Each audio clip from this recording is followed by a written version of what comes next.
नमस्कार दोस्तों, मैं क्षमा डेंडवाल आपसे का स्वागत करता हूं आपके अपने YouTube चैनल नर्सिंग पाठशाला पे। तो एक बार फिर अपन एक नया टॉपिक लेके आ गए हैं। जो अपनी पिछले वाली क्लास थी उसी को अपन आगे कंटिन्यू कर रहे हैं। आज की अपनी जो क्लास रहने वाली है वो रहने वाली है वॉल ऑफ जीआई ट्रैक्ट। क्या पर जो जीआई ट्रैक्ट होता है उसके अंदर कौन कौन सी वॉल है वो देखने को मिलती है। तो अपने जीआई ट्रैक्ट की बात करें तो उसके अंदर सिर्फ 4 लेयर है वो अपन को देखने को मिलती है। फर्स्ट होती है आपकी म्यूकोसा, फिर सब म्यूकोसा, फिर मसल्स लेयर और फिर सिरोसा या फिर एडवेंटिशिया। इन चारों लेयर को अपन आज की क्लास में पढ़ेंगे। जैसे आपको डायग्राम में दिखाई दे रहा है, आउटर लेयर होती है वो सिरोसा होती है, फिर उसके नीचे वाली होगी वो मस्कुलर लेयर होगी, फिर आपकी सब म्यूकोसा होगी, म्यूकोसा होगी। ठीक है। और ये आपका जो लुमन है यानी जो आपका जीआई ट्रैक्ट है उसकी जो ओपनिंग रहती है इसके अंदर से आपका फूड मटेरियल पास होता है, ये आपका रहने वाला है ल्यूमन। ठीक है। तो लेयर की बात करें तो लेयर को अगर अपन नीचे से बात करें तो नीचे से आपकी म्यूकोजा लेयर होगी, फिर सब म्यूकोजा होगी, फिर मसल्स लेयर होगी, फिर सिरोसा है, फिर एडवेंटिशिया होगी। अगर ऊपर से बात करें तो ऊपर ही ऊपर आपकी जो सिरोसा एडवेंटिशिया है वो रहने वाली है, फिर आपकी मसल्स लेयर रहने वाली है, फिर सब म्यूकोसा रहने वाली है, फिर आपकी म्यूकोजा है वो रहने वाली है। तो ये 4 लेयर यानी म्यूकोसा आपकी इनर लेयर है और जो सिरोसा है एडवेंटिशिया है वो आपकी आउटर लेयर है वो रहने वाली है। तो ये 3-4 लेयर है जो अपन लोगों ने बात कर ली है। अब अपन जो म्यूकोजा है यानी अपनी इनर मोस्ट लेयर है उसके बारे में पढ़ते हैं। तो म्यूकोजा जो होती है उसके लिए फर्स्ट ऑफ ऑल अपन क्या बोलेंगे कि सर ये इनर मोस्ट लेयर है वो होती है। क्या होती है? ये इनर मोस्ट लेयर होती है। ठीक है। अब बात करें ये 3 लेयर होती है इसके अंदर। पहली आपकी एपिथेलियम टिश्यू है उसकी बनी होती है। किसकी बनी होती है? एपिथेलियम टिश्यू की बनी होती है। जिस जो इनर मोस्ट लेयर होती है यानी अपन बात करें कि जैसे आपकी ये म्यूकस लेयर है, तो म्यूकस लेयर का ये अपना ल्यूमन हो गया, ये अपना ल्यूमन हो गया। तो इसमें जो इनर मोस्ट लेयर होती है वो किसकी बनी हुई होती है? इनर मोस्ट लेयर होती है वो आपकी एपिथेलियम टिश्यू की बनी होती है। फिर जो मिडल लेयर होती है उसको लेमिना प्रोपिया कहते हैं। जो मिडल लेयर होती है वो कनेक्टिव टिश्यू की बनी होती है। ये आपकी मिडल लेयर है, ये कनेक्टिव टिश्यू की बनी हुई है। फिर इसके बाद में आपकी जो मस्कुलरिस म्यूकोसा होती है वो स्मूथ मसल्स की बनी हुई होती है। जो आपकी आउटर लेयर है वो होती है। समझ में नहीं आया तो एक बार आप गौर से सुनना। अपन बात करें म्यूकोसा की, किसकी बात करें? म्यूकोजा की बात करें। ठीक है। म्यूकोजा की अगर अपन बात करें तो यहां पर आपको म्यूकोजा है वो दिखाई, यहां पर आपको सॉरी यहां पर आपको ये म्यूकोजा है वो दिखाई दे रही है। ठीक है। ये कौन सी आपकी म्यूकोजा है?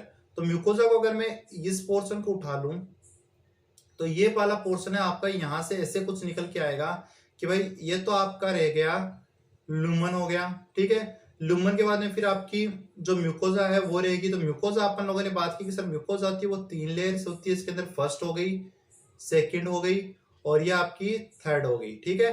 तो इसके अंदर जो फर्स्ट होती है, इसके अंदर जो फर्स्ट होती है वो यानी जो इनर लेयर होती है ये इनर हो गई। तो इनर होती है वो एपिथेलियम टिश्यू की बनी होती है। फिर मिडल होती है उसको लेमिना प्रोपिया कहते हैं जो आपकी कनेक्टिव टिश्यू की बनी होती है।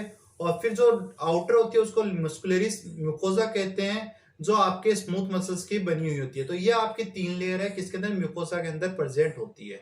आई बात समझ में? तो वो आगे मूव करते हैं फ्रेंड, आगे मूव करते हैं तो अपनी जो लेयर आती है वो आती है आपकी सब म्यूकोसा। सब म्यूकोसा की बात करें तो अपन कह सकते हैं ये सेकंड लेयर होती है क्योंकि पहली तो अपनी म्यूकोजा लेयर हो गई, उसके ऊपर जो उसके ऊपर वाली होगी वो म्यूकोजा लेयर, सब म्यूकोजा लेयर होगी। ये जो होती है वो लूज कनेक्टिव टिश्यू की बनी होती है। इसके अंदर ब्लड सप्लाई और लिम्फ सप्लाई है वो प्रेजेंट होती है। अपने इसके अंदर एक जो आपके सबम्यूकोसा होते हैं ना उसमें एक फ्लेक्सेस प्रेजेंट होते हैं। फ्लेक्सेस जो होते हैं उसको सबम्यूकोजल फ्लेक्सेस या मिशनर फ्लेक्सेस के नाम से जानते हैं। अपन ये कह सकते हैं कि भाई जो सबम्यूकोसा लेयर होती है ना उसके अंदर एक फ्लेक्सेस प्रेजेंट होती है। आपसे पूछा सकता है कि भाई जो सबम्यूकोसा लेयर होती है उसके अंदर फ्लेक्सेस प्रेजेंट होते हैं, उन फ्लेक्सेस को किस नाम जानते हैं? या सबम्यूकोजल फ्लेक्सेस है वो क्या होते हैं या मिशनर फ्लेक्सेस है वो क्या होते हैं? तो इनकी बात करें तो सर ये नेटवर्क होता है आपकी सब म्यूकोजा के अंदर। जो नर्वस होती है, नर्व होती है, उनका एक नेटवर्क होता है। नेटवर्क यानी उनका एक जाल होता है। अरे सिंपल सी बात है, आपकी जो सब म्यूकोजा होती है ना उसके अंदर नर्व जो होती है उनका एक नेटवर्क प्रेजेंट होता है। ठीक है। सब म्यूकोजा जो होती है उसके अंदर जो नर्व होती है उनका एक नेटवर्क प्रेजेंट होता है। उस नेटवर्क को आप सब म्यूकोजल फ्लेक्सेस या मिशनर फ्लेक्सेस के नाम से जानते हो। ठीक है। आपसे पूछा गया डिफाइंड सब म्यूकोजल फ्लेक्सेस कि सब म्यूकोजल फ्लेक्सेस है वो क्या होते हैं या मिशनर फ्लेक्सेस है वो क्या होते हैं। तो आप बोलोगे सर जो मिशनर फ्लेक्सेस होते हैं ना वो आपकी जो सब म्यूकोसा होती है उसके अंदर प्रेजेंट होते हैं, और जो नर्व होता है ना उनका एक नेटवर्क होता है जो आपके सब म्यूकोसा के अंदर प्रेजेंट होता है, और उनका काम क्या होता है कि आपके जीआई ट्रैक्ट होता है ना उसके जो सिक्रेशन होते हैं, जो गैस्ट्रिक जूस होता है, जो सिक्रेशन होते हैं उनका कंट्रोल करता है ये। ठीक है, आई बात समझ में। देन नेक्स्ट जो लेयर आती है वो मस्कुलर लेयर आती है। माउथ, फेरिंग्स और upper part of oesophagus and external anal sphincter skeletal muscles. कहने का मतलब ये है कि जो माउथ होता है, फेरिंग्स होता है, अपर पार्ट ऑफ इसोफेगस होता है, और जो स्पिंटर होता है आपका एनस का, वहां पर आपकी जो मस्कुलर लेयर होती है वो स्केलेटल मसल्स होती है जो वॉलंटरी होती है, मतलब जिनको अपन क्या कर सकते हैं, कंट्रोल कर सकते हैं। ठीक है, इन जगह पर जो मस्कुलर लेयर होती है वो स्केलेटल मसल्स प्रेजेंट होती है जो वॉलंटरी अपन कंट्रोल कर सकते हैं। और जो lower part of oesophagus, stomach, intestine पर जो होती है वो स्मूथ मसल्स होती है। इन पार्ट के ऊपर जो लेयर प्रेजेंट होती है वो स्मूथ मसल्स होगी, और ये स्मूथ मसल्स है ये अरेंजमेंट में एक तो लॉन्जिट्यूडनल होती है और एक सर्कुलर होती है। जो स्मूथ मसल्स होती है ना वो लॉन्जिट्यूडनल और सर्कुलर मसल्स, सर्कुलर जो अरेंजमेंट है उसके अंदर प्रेजेंट होती है। डायग्राम आपकी स्क्रीन के ऊपर है, जो आपको दिखाई दे रहा है वो लॉन्जिट्यूडनल और सर्कुलर अरेंजमेंट है। ठीक है, मैंने इनके ऊपर दिखा रहा हूं कि ये आपका लॉन्जिट्यूडनल अरेंजमेंट है और ये आपका सर्कुलर अरेंजमेंट है। लेकिन फ्रेंड्स जो अपन स्टोमक की बात करें ना तो स्टोमक के अंदर आपकी जो मसल्स होती है, मस्कुलर लेयर होती है, वो तीन टाइप के अरेंजमेंट में प्रेजेंट होती है। फर्स्ट होती है आपकी लॉन्जिट्यूडनल, मिडल जो आउटर होती है, फिर आपकी मिडल होती है वो सर्कुलर होती है, जो इनर होती है वो आपकी ओब्लिक होती है। ये आपका अरेंजमेंट है जो आपको स्टोमक का डायग्राम दिखाई दे रहा है, इसके अंदर आपको अरेंजमेंट है वो दिखाई दे रहा है, तो ये आपका इसके अंदर अरेंजमेंट रहने वाला है।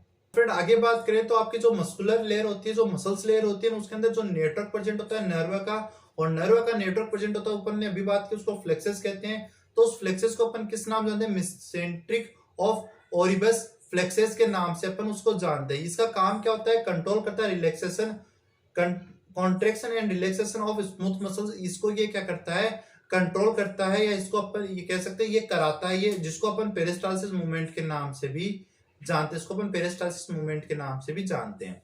ये आपकी होगी मसल्स लेयर। देन बात करें एडवेंटिशिया सिरोसा, ये आपके आउटर मोस्ट लेयर होती है। और थोरेसिस जो ऑर्गन होते हैं, मतलब जो जीआई ट्रैक्ट के जो थोरेसिस कैविटी में ऑर्गन होते हैं, वहां पर ये लूज फाइबर्स टिश्यू की बनी होती है। और एब्डोमिनल ऑर्गन होते हैं जीआई सिस्टम के, वहां पर ये सीरस मेम्ब्रेन की प्रेजेंट होती है, जिसको अपन पेरिटोनियम के नाम से भी जानते हैं। यहाँ पर ये दो टाइप्स होती है, एक जिसको पेराइटल और विसरल लेयर के नाम से अपन जानते हैं। जो पेराइटल लेयर होती है वो आपकी आउटर लेयर होती है, जो विसरल होती है वो आपकी इनर लेयर होती है।